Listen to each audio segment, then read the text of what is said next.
Tapi Suyo yang diambil dari DFYG ngebuat ini kayaknya tipikalnya bakalan sama sih, bakalan sama-sama nabrak. Tapi menurutku dari segi band, ini Aurora band gak sih? Early damage Aurora menurutku lumayan gede sih. Iya, apalagi bisa. kalau dicampur sama Cho. Di band juga sih ini Valentina juga bisa di band Iya. atau bahkan Faramis. Tapi Faramis bisa kena efek sana juga sih sebenarnya ya. Dan harusnya Aurora yang bakal ditutup, tapi Faramis tuh.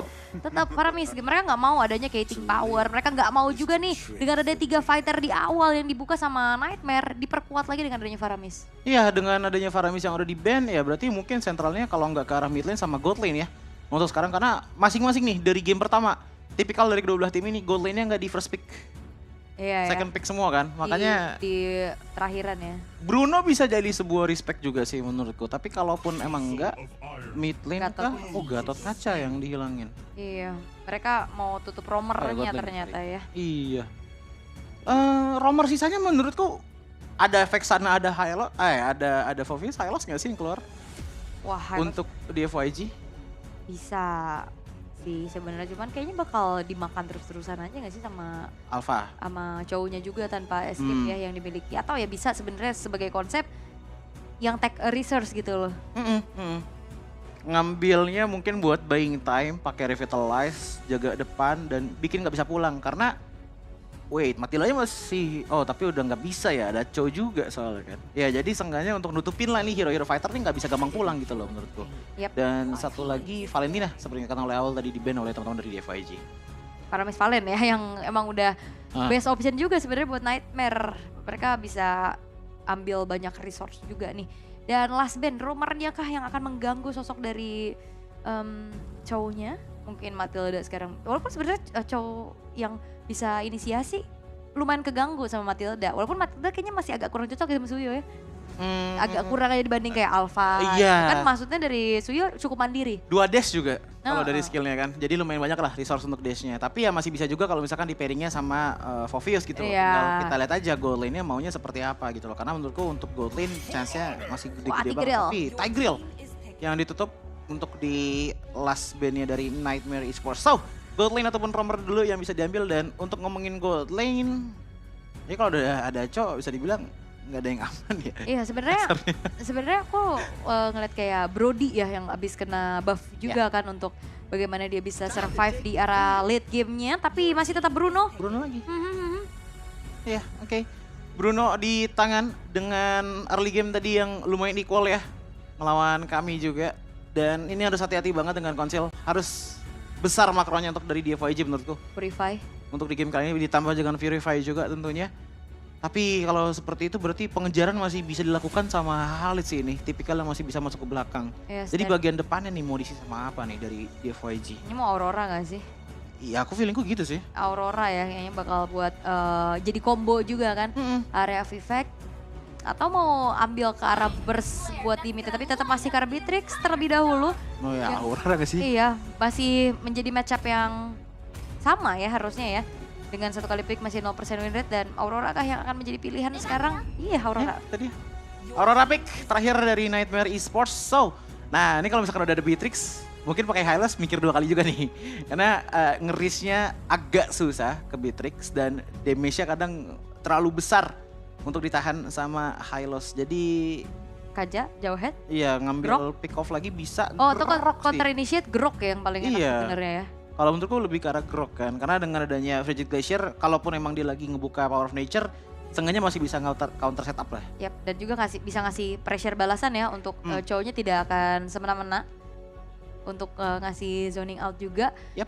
Romer seperti apa yang akan dibawakan oleh DFYG? Menurut aku untuk Johet juga nggak masalah sih kayaknya. Untuk ya udah makan depan aja, poke balik lagi aja dengan adanya smart missile. Tapi ternyata yang diamankan terlebih dahulu adalah Hylos tetap ternyata. Dengan konsep ya mungkin dia bakal ngasih badannya aja nih. Iya, lebih ke buying time aja ya, tuker lah gitu loh kasarnya. Kalau misalkan Hylos bisa tuker sama Beatrix ya why not gitu loh. Tapi itu dia untuk pick-pickannya. Ya ini lebih ke arah untuk nggak ngasih pulang sih dari DFYG ke arah draftnya dari Nightmare. Cuman yang menurutku bakalan jadi kuncinya banget adalah Aurora di sini. Frigid Glacier nggak bisa asal dibuka aja. Karena dengan tipikal Suyo, Fovius dan juga Hylos, ini 3 orang ini yang bisa langsung di-disable gitu loh sama Auroranya itu sendiri. Sisanya tinggal bagaimana combo sih menurutku. lanjutan kombonya itu dari Beatrix dan juga dari Alpha yang berjalan. Nah untuk Chow untuk di game kali ini nempelin Beatrix nggak sih? Apalagi dengan early-nya Beatrix yang lumayan kuat, ditambah lagi dengan potensi untuk pick off-nya lumayan besar juga karena Bruno ya walaupun harus hati-hati juga ya masih ada Purify. Yap, dan Yuan pede ya dengan flicker yang dibawakan juga, tapi kita akan dibawa juga ke arah match point untuk di FYG. Mampukah mereka membawa 2 poin pertamanya untuk sebagai kemenangan syarat telak? Ataukah Nightmare akan masih menjadi mimpi buruk untuk DFYG dan disamakan keadaannya? Dan pembuktiannya ada di game kedua match pertama ini. Karena ini adalah permainan antara Nightmare Esports melawan DFYG game yang kedua. Yes, dan akhirnya ya setelah kita ngeliat game pertama Suyo hampir terlupakan. Dan akhirnya sekarang dimanfaatkan nih oleh Z. Iya, dan cepet banget tadi ya untuk purple buff-nya. Langsung lagi pindah ke arah orange buff. Level 2 sudah diraih tapi di arah XP. Kill VG, ya ini masih berani lah untuk ngelawan early-nya dari Oper. Masih sama. Iya, damage-nya juga tadi lumayan sedikit lebih tinggi ya di tangan dari Phoveus. Tapi itu pun juga karena, oke. Dia ngebawa Brace Might dan juga Tenacity ditambah dengan Trill. Sementara kalau kita ngelihat dari halitnya mungkin tadi Kongko 11 digunakan fokus untuk clear wave cepat. Yep. Dan secara head to head antara EXP dan GOAT masih sama ya dengan game yang pertama juga. Kayak Beatrix lawan Bruno, Phoveus lawan Khalid juga. Cuman yang berbeda sekarang adalah Too Easy for Lexi masih terbilang cukup aman nih untuk dapetin 2 buff pertamanya. Walaupun ini ada pressure yang ngebuat dari farming speednya Too Easy for Lexi agak sedikit ketahan, Joji. Ya, kalau kita ngomongin ke arah dari farming pattern agak ketahan, iya itu iya. Makanya untuk di game kali ini juga pakainya Impure Rage lah. Untuk bisa nambahin lagi kecepatan farmingnya. Cuman menurutku ini menjadi suatu hal yang unik karena dengan tidak adanya Matilda, biasanya Alpha tuh pakai Quantum Charge untuk lari. Ya, lari cepat. Jadi di sini kayaknya Too Easy for Lexi emang pengennya itu jungle cepat aja dah. Yang penting masalah lari belakangan mungkin emang pengennya all out aja gitu loh. Apalagi dengan tipikal sisi gede di bagian depan. Dan mungkin lebih ke dia datangnya terakhir aja. Tinggal tunggu setup dari Sosol, dari Jasmine atau dari openernya dulu. Karena kalau misalkan dia sebagai opener, chance untuk selamatnya agak susah ya. Sementara kali ini dengan munculnya turtle yang pertama, setup telah dilakukan oleh Nightmare Esports dengan Too Easy for Lexi menjadi garda terdepan. Folk damage telah diberikan juga. Sementara kali ini sudah mulai masuk lagi, tapi Too Easy for Lexi bisa mendapatkan 1 buah Retribution dengan bahkan tidak digunakan. Z yang ngeluarin Retribution gak dapet loh. Iya, dari segi zoning out tadi udah enak banget ya. Sosol seperti yang gue bilang tadi, Frigid Glacier nggak boleh asal buka. Dan ngebukanya tuh pas banget dengan HP-nya dari turtle yang udah pengen tipis. Dan kena dari segi Frigid Glacier juga kan turtle-nya. Ngebuat tadi Too Easy for Lexi cukup dengan basic attack tadi udah bisa dapetin.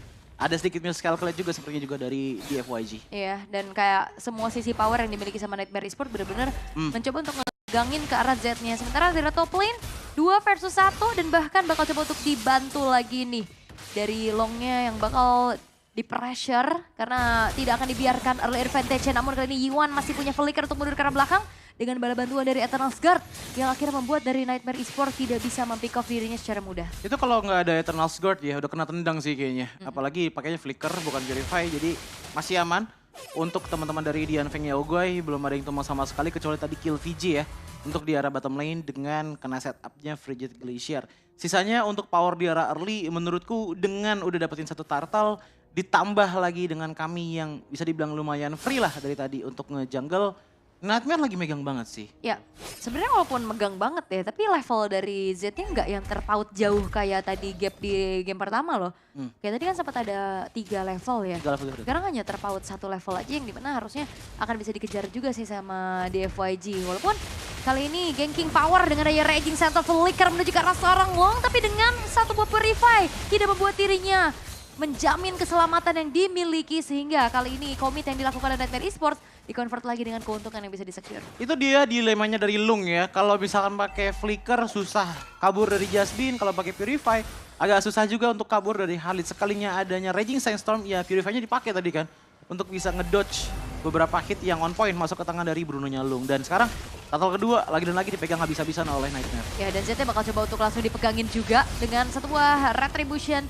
Too Easy for Lexi mendapatkan 1 turtle-nya. Z ditendang tapi Kiel VJ mencoba adanya memisahkan kawanan damager dari Nightmare Esports.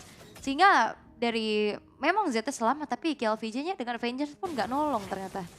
Iya, power to the damage sih sebenarnya. Balik lagi kan udah banyak juga bertebaran tuh bahwa counternya Fovius itu adalah alpha. Yes, betul banget. True damage output itu benar-benar gede banget dan bisa nge-take down Fovius dengan sangat-sangat cepat gitu. Dan bahkan sekarang bottom lane udah mulai dimakanin oleh teman-teman dari Nightmare Esports. Iya, walaupun clear masih bisa sempat dilakukan ya. Sehingga tidak ada platingan yang maksimal juga bisa dilakukan sama teman-teman dari Nightmare Esports.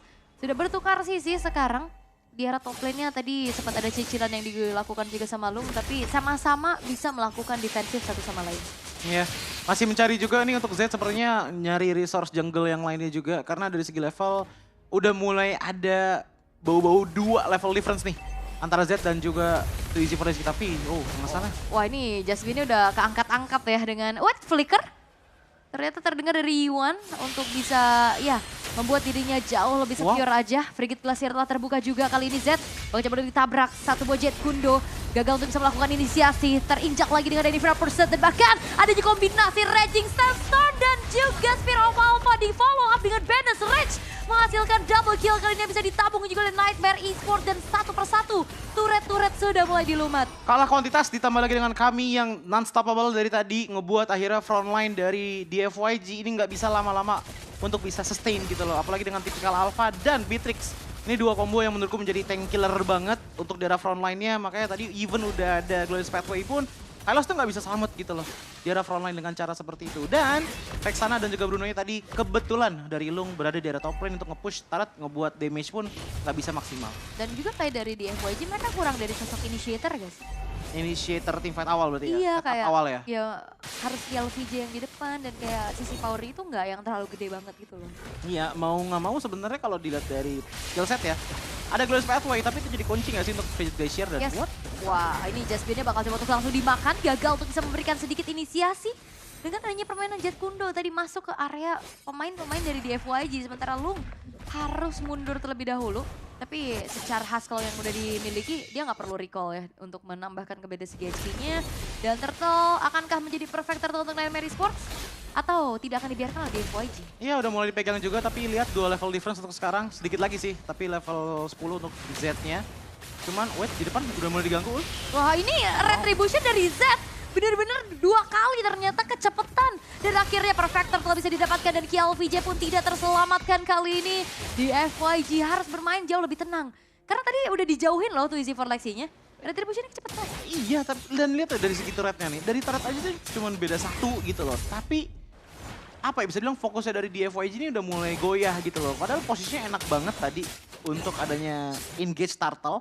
Ditambah lagi dengan Glorious Pathway yang dibuka, nge-pressure teman-teman dari Nightmare, tapi emang loncatannya dari Easy for Lexi juga, ini kita harus kasih kredit sih. Dia berani banget untuk maju ke depan sana, walaupun gak ada Matilda, walaupun gak ada Quantum Charge gitu loh, dan goal difference sudah mulai kerasa di tangan dari kami. Yes, dan oke, kali ini adanya continuous damage whoop, 2 pemain harus mundur setelah terkena adanya Worldy juga. Recall terlebih dahulu yang dilakukan. Tapi ya ini the best thing yang bisa dilakukan sama di FYG adalah membiarkan Z-nya melakukan farmingan terlebih dahulu. Ya, karena untuk dari segi damage output nggak cuma ketahuan tuh. Iya sepertinya itu dia awareness yang begitu baik karena kebetulan ada informasi harusnya dari Yiwon juga ya. Yang di lini paling belakang. Buat dari Oper menginjak satu buah rumputan pun tidak membuat dirinya selamat dan hilang dari pandangan teman-teman di FYG. Wah tapi ini bedanya jauh banget ya, 1.500 gold difference untuk masing-masing gold lanernya. Blade of Despair dan juga Malefic Gun yang dimiliki oleh Camila. Alasan kenapa dari tadi tuh frontline-nya di FYG tuh terasa tipis gitu loh. Even kalau kita ngelihat ke arah dari Hylos-nya, dia udah ada Dreadnought Armor, udah ada defense. Tapi harus diingat bahwa Dreadnought Armor itu mengurangi damage yang datang dari skill set.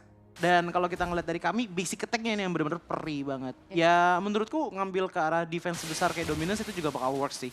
Untuk bisa menahan damage Kimi yang sangat-sangat besar. Atau Blade Armor gitu ya. Atau Blade Armor juga bisa. Dan itu juga masih item pecahan aja ya. Dan kali ini Soso yang akan menjadi targeting berikutnya. Frigate Glacier dari belakang. Tapi lihat bagaimana Jasmine mencoba untuk mengincar lini belakang dari DFYG. Soso dibalaskan keadaan yang justru berhasil untuk dihilangkan kali ini. Dengan adanya teamfight Pexiu. Tidak bisa kemana-mana karena Mega Kill pun ditabung oleh Kaminya. Tapi di daerah paling depan ada KLVJ yang mencoba untuk mengacak-ngacak tapi dilakukan dan killing spree dibalaskan pula. Di tangan dari Twizy for Lexi sehingga kali ini menjadi pertukaran yang cukup imbang. 2 tukar 2 namun permasalahannya adalah dari DFYG mereka gak gentar untuk langsung setup menuju ke arah Lord. Ya mereka gak gentar karena damage mereka masih hidup semua tapi dibalaskan dengan adanya Khalid. Wow, Raging Sandstorm connect ke arah 2 orang sekaligus dan bahkan ditabrak sehingga Long kali ini tidak bisa bertahan. tidak adil. Take over terhadap Lord. Twizy for Lexi HP-nya gak terlalu banyak dan terlambat Z-nya untuk maju. Retribution pun dikeluarkan namun masih gagal untuk bisa melakukan steal terhadap Lord tersebut. Timing on point dari Nightmare Esports melihat dari HP-nya Twizy for Lexi tadi yang udah benar-benar tipis banget. Even di depannya itu udah siap dari Z-nya gitu loh untuk bisa maju ke depan. Tapi dia masih tahan-tahan dan ternyata Retribution lagi dan lagi on point. Kita berarti masih belum melihat adanya satu Retribution yang bisa diamankan oleh teman-teman dari DFYG ya. Karena ya balik lagi gitu loh, untuk objektif kita udah ngomong dari sebelum draft pick tadi. Ini bagus banget dari Nightmare Esports, cuman emang di sini agak misstep-nya menurutku adalah Frigid Glacier yang dibuka untuk nahan Pixiu sendirian sih. Iya, dan akhirnya Sosolnya yang udah nggak punya Frigid dari Pride of Ice juga tumbang. Tapi kayak sebenarnya itu mereka nggak punya terlalu banyak sisi yang menjanjikan gitu loh ya. Kayak ngeliat dari KLVJ ya dia maju dan akhirnya nahan damage aja. Sementara kali ini akan ada inisiasi yang bisa dilakukan juga, The Way of the Dragon dengan ada Bennett Rage sebagai follow up Unstoppable. Berhasil untuk dikantongi oleh Kemi tanpa tumbang sama sekali. Yap, dan pada akhirnya langsung menghilang dengan sangat cepat. Sama seperti dikatakan oleh Aul, ditendang dengan adanya Chow. Ditambah lagi dengan damage late game dari kami, ini susah banget untuk defense bagian depan. Even dari Kill VJ pun nggak bisa tahan lama dan defense. Mereka masih punya Vexana, tapi apakah cukup? Ya, dan harusnya masih bisa ditahan perlahan ya, karena ini masih Lord yang belum ter-enhance juga. Karena masih belum menit ke-12, tapi setidaknya nih, sekarang pasif-pasif dari base turret udah mulai ke-trigger dan kondisinya sekarang di FYG. Mereka berbalik jauh nih dibanding game yang pertama. Agak kepleset juga nggak sih tadi untuk di arah early-nya juga kan, bahwa tadi untuk game pertama early-nya mereka bisa dibantu banget domino efeknya menurutku dari Pixiu dengan kajanya. Tapi untuk sekarang lihat deh difference dari jungle dan juga gold lanernya makin jauh lagi, ditambah lagi dengan alpha typical brute force split yang dibawakan, ngebuat emang ini tuh alfanya alpha yang bakal maju banget dan jadi badan selayaknya roamer gitu loh. Ditambah lagi juga dengan Chow yang nyimpan langsung ke Dreadnought dan juga Silence Rope. Niatnya adalah untuk ya seenggaknya punya waktu lah sebanyak mungkin bisa masuk dan ngeculik satu player dari Dianfeng Yaogoy. Karena menurutku yang bisa cuman aman dari tendangan tersebut hanyalah Bruno. Ya, dengan ini ya, Purify. Purify-nya. Tapi kayak dari tadi ini Nightmare Esports ya udah bisa coba untuk makan depannya gak sih? Nightmare Esports makan depannya Iya, udah bisa banget kayak ya. tadi bahkan even pun itu adalah high loss ya. Iya. Tinggal nunggu momen tendangannya aja datang dari Jasmine. Lakukan hal yang sama seperti yang dilakukan oleh Dianfeng Yaogoy tadi di game pertama. Dengan adanya Kaja ya sekarang gantian Chow yang dilakukan oleh Nightmare Esports. Di FYG justru kebalikannya, mereka nggak bisa banyak-banyak pisah sekarang menurutku. Dan juga nggak ada ibaratnya cancellation atau counter initiator ya yang bisa dibawakan sama di FYG. Makanya tadi kayak mungkin Grok atau mungkin ya Jawhead gitu bisa jadi pilihan juga. Atau bahkan Kaja lagi juga menurut aku nggak masalah untuk culik satu.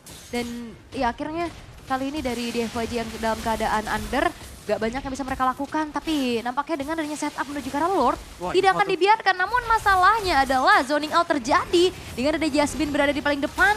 Hanya untuk bisa mengusir mundur saja, tapi Raging Sandstorm-nya masih belum bisa mengenai siapapun. Tapi dengan ada damage yang besar kali bisa disumbangkan oleh Nightmare Esports. Dan bahkan Iwan tidak terselamatkan dengan adanya Frigid Glacier dari belakang. Dua pemain hilang dari di FYG. Mencoba untuk maju lagi, tapi KLVJ pun tidak terselamatkan. Hanya bisa memberikan nyawanya saja. Dan sekarang di FYG akan menantikan kehadiran dari Lord dengan hanya tersisa 2 pemain saja. 3 player menghilang, apalagi dengan ada info tadi Aul. Dengan Lord yang lagi diamankan, Bruno-nya muncul di bawah. Itu ngebuat adanya Nightmare Esports pede banget untuk maju ke depan sana setelah Lord. Karena yang balik lagi, source damage utamanya itu lagi nggak ready. Dan pukulan terakhir mungkin akan terjadi sekarang. Ya, dan itu dia satu buah Spear of Alpha yang telah dibuka juga Pixiu. Bakal coba untuk mundur terlebih dahulu. Tidak ada revitalisasi yang membuat dirinya selamat. Tapi flicker agresif dan satu The Way of the Dragon membuat dari Iwan tidak terselamatkan. Tidak ada high ground defense lagi. Dengan cukup kuat dari di FYG kali ini yang akan menantikan pula Lord yang akan hadir di area bottom lane. Dan seperti apa defensifnya. Karena Nightmare Esports mereka akan memaksa dari di FYG di game yang ketiga. Karena base-nya pun sekarang sudah menjadi target dan satu sama yang sudah didapatkan oleh Nightmare Esports. Aman namun stabil, itu dia yang dilakukan oleh Nightmare Esports dari game yang kedua. Dengan bermain dengan setup yang sama banget untuk side lane sama-sama Beatrix dan juga Khalid. Untuk jungle sama-sama Alpha, namun perbedaannya adalah nggak dikasih orange buff untuk di awalnya. Ditambah lagi dengan ya bisa dibilang agresivitas yang menurutku dari awal ya, itu justru lebih besar di game ini dibandingkan dengan game sebelumnya gitu loh. Karena ya screening lebih mudah dengan adanya Chow, tendangan demi tendangan pun bisa dilakukan dengan adanya combo dengan Aurora yang ngebuat akhirnya ya udah trio mid lane-nya dari Nightmare tuh sedikit lebih tinggi lah kasarnya untuk masalah rotasi dan juga makro dibandingkan dengan teman-teman dari DFYG. Yes, dan ini dia begitu kerasnya match-match di wildcard. Dominasi yang bisa dilakukan sama DFYG di game pertama tidak menjadi jaminan. Ternyata di game yang kedua Nightmare Esports berhasil untuk bisa membalaskan agresivitas yang tadi sempat dikeluarkan juga oleh DFYG dan bahkan tidak ada ampun sama sekali. Even pun kalau kita ngeliat Suyo, hero yang bisa kita katakan juga masih overpower, masih on meta, tidak menjadi jaminan untuk dapetin kemenangan. Mungkin gini gak sih kalau tipikal Suyo dengan, ya sebenarnya dia mainnya kayak alpha, maju ke depan dan standby beberapa detik, ngehit pulang gitu kan. Yep. Tapi menurutku bedanya dengan alpha adalah dia nggak terlalu punya sustainability yang begitu besar. Karena sustainability-nya dia itu datang dari damage reduction. Semakin tinggi physical damage-nya, semakin tinggi juga untuk damage reduction-nya. Bedanya sama alpha adalah spell fame-nya dia besar. Ya, true damage. True damage juga. Itu yang ngebuat menurutku ya alpha bakalan lebih lama walaupun damage-nya lebih kecil dibandingkan dengan Suyo di team fight. Yes. Dan yang ngebuat ini works banget adalah kombinasi dengan Khalid, kombinasi dengan Chow-nya. Even Vexana pun tadi yang secara teori ngejaga hero-hero nabrak itu masih sering banget loh bolongnya karena ya Chow, tendangan Chow.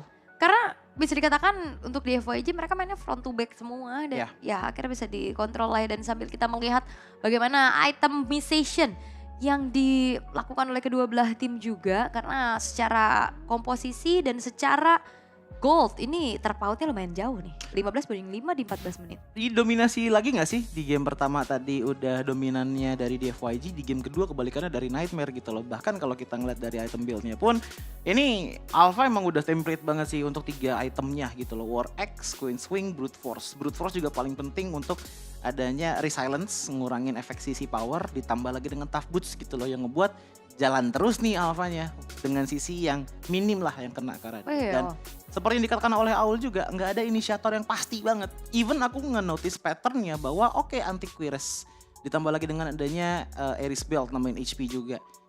Dan ada Revitalize, tapi untuk Hylosnya di sini jadi tugasnya tuh jalan pulang gitu loh. Bukan jalan menabrak, karena Glorious Pathway-nya dipakai ke arah belakang. Terus juga dia kena poke terus-terusan ya dari secara leluasa untuk sosolnya, karena ya dia nggak ada item defense sama sekali nih selain dari Tough Boots-nya juga. Dan ada rope aja sedikit di situ. Dan itu nggak cukup untuk nahan damage-nya, sehingga ya berkali-kali babak belur di depan, nggak bisa initiate juga. KLVJ yang akhirnya ditugaskan untuk menjangkau lini belakang, itu nggak bisa nahan even pun dengan Vengeance yang dibawa. Karena secara itemization juga untuk item defense magicnya belum ada. Jadi leluasa banget nih Soul-nya untuk ngasih poke terus-terusan. Ya, dan untuk ngomongin Soul juga, di sini juga nggak perlu banget yang namanya penetrasi ya di awal-awal. Karena yang seperti dikatakan oleh Aul juga, untuk defense magic itu nggak terlalu besar, hanya di tangan dari Silence Robe-nya sendirian. Itu pun juga masih bisa diperkuat lagi lah dari Soul dengan adanya Wishing Lantern. Tapi ya emang menurutku di sini Kemi gila-gilaan sih. Dengan adanya 14 menit game time, 0 death, gak ada deathnya sama sekali dan emang gak ada yang bisa nge-reach gitu loh. Siapa yang bisa nge-reach kecuali yang emang bisa loncat ke belakang. Even loncat ke belakang pun harus lewat depan. Problemnya di situ. Dan ini dia untuk emblemnya di mana Master Assassin ternyata yang dibawakan oleh Lung ya untuk menangin di arah early game-nya. Ya lumayan menang sih, cuman yang jadi problem adalah 3 turtle pertama ini didapetin sama Nightmare yang ngebuat akhirnya pembuatan item Legion Sword. Jangan Blade of Despair dulu dah, Legion Sword dulu. Ini cepet banget jadinya juga di tangan dari Kemi. Dan juga dengan adanya perubahan gameplay yang dibawakan sama Nightmare, mereka geng langsung dengan 3-man move-nya juga ke arah lane-nya Lung. Karena dia tahu nih di early nih yang bakal susah banget. Depan belakang tadi ya yang di atas ya? Iya, yang di atas juga yang akhirnya Lungnya nggak bisa leluasa untuk dapetin farming dan bahkan jangankan berharap Master Assassin-nya nyala. Betul. Iya, posisi juga tidak aman gitu kan. Iya, aku inget banget sih tadi tuh momen di atas dimana ditendang sama Chow, Raging Sandstorm juga kena gitu loh. Dan wow, ini untuk pembagian damage-nya berarti lumayan merata ya dari Nightmare dan juga di FYG. Karena kalau tadi kan kita ngeliat lumayan gede dari Yuan ya kan. Tapi untuk di game kali ini emang teamwork sih yang dibawakan sama Nightmare. Jalan bareng semua. Ceng banget, jalan bareng semua. 49.000 damage dari kami, 49.000 damage juga dari Soul dan even Too Easy for Lexi. Itu damage taken-nya di angka 68.000 disertai dengan damage output di angka 34.000. Angka yang sangat-sangat tinggi menurutku untuk tipikal jungle. Beda sama ya Suyo ya. Sebenarnya dari segi damage ya mau gimana lagi. Gak ada yang bisa bertahan lama untuk Suyo jadiin badan di depan sana sambil dia nge-hit. Ngebuat akhirnya Suyo pun lumayan redup lah cahayanya untuk di game kali ini. Yap, belum jadi maksimal juga ya potensinya juga. Oke, berarti kita akan dibawa ke game yang ketiga sebagai match point berarti untuk kedua belah tim. Grup A panas sekali ternyata ya. Ya, karena kita di match pembuka langsung 2-1 ya. Langsung 2-1. Dibuka aja dengan 2-1. Walaupun tadi kita kaget gitu loh dengan adanya dominasi yang diberikan oleh di FYG tadi dengan adanya orange buff yang diambil dibalikin di game kedua. Nah, di game ketiga ini bakal seperti apa? Karena menurutku apakah ini momennya untuk jadi alpha respect kah? Karena kan yang tadi di spek adalah Fanny kan. Oleh teman-teman dari di FYG. Ya. Sebenarnya alfanya juga tadi di game 1 patah kan? Ya, patah. Cuman kayaknya balik lagi nih nggak ada sisi power yang pasti sih sebenarnya dari DFYG juga yang belum bisa dimanfaatkan sehingga kita sudah memiliki satu nama yang akan kita sematkan menjadi most valuable player di game yang kedua. Dan ini dia MVP by GoPay, kita akan jatuhkan kepada Cammy dengan Beatrix-nya. Ya, dengan item yang sangat jelas menjadi tank killer banget. Ada Malefic Gun, ada Demon Hunter Sword, ada Blade of Despair. Mau apa lagi, semua aspeknya udah ada kecuali critical aja. Jadi tapi ini adalah item yang memang buat tanker-tanker aja sih. Item terakhir mau Haskell gak sih? Iya, item terakhir mau Haskell juga sangat-sangat bisa menurutku. Karena nambah durability power juga kan untuk di arah depan. Ditambah lagi dia juga ngebawanya weapon mastery. Jadi dengan Haskell yang lumayan tinggi juga, physical tag-nya kalau nggak salah 60, itu ngebuat ya udah di arah frontline makin nggak bisa lagi ditahan tuh oleh teman-teman dari di FYG. Dan juga jangan lupa Wind of Nature yang jadi item utama juga. Kenapa death-nya 0 di game kali ini. Bahkan kayaknya WHN-nya nggak kepake sih kayaknya. Gak banyak kita ngeliat Wind of Nature digunakan ya karena ya dia aman banget. Gimana yang mau masuk tuh si KLVJ dan dari awal dengan adanya bala bantuan move yang bisa dilakukan sama Nightmare Esport ke arah gold lane-nya, yaitu ibaratnya kayak ngasih makan banget nih Cammy-nya. Dan untuk sekarang kita ngeliat juga highlight ya di menit ke-7. Cammy-nya tuh baru ke highlight di menit 5 ke atas. Karena untuk 5 menit ke bawahnya sosol sih sama Jasmine menurutku yang benar-benar ngebawa banget game ini jadi gamenya Nightmare. Sementara kan tadi kita udah lihat ya dari awal tuh Easy for Lexi ini sedikit ketinggalan kan sama Z untuk jungling experience-nya. Tapi sekalinya trio mid lane-nya udah set up dengan sangat-sangat baik, ya balasannya kayak gitu. Iya, dan ini juga momen dimana Raging Sandstorm ini jadi pengaruh dan itu adalah jawaban kenapa kita tahu Khalid menjadi perayo pick terus-terusan yang dilakukan sama Nightmare.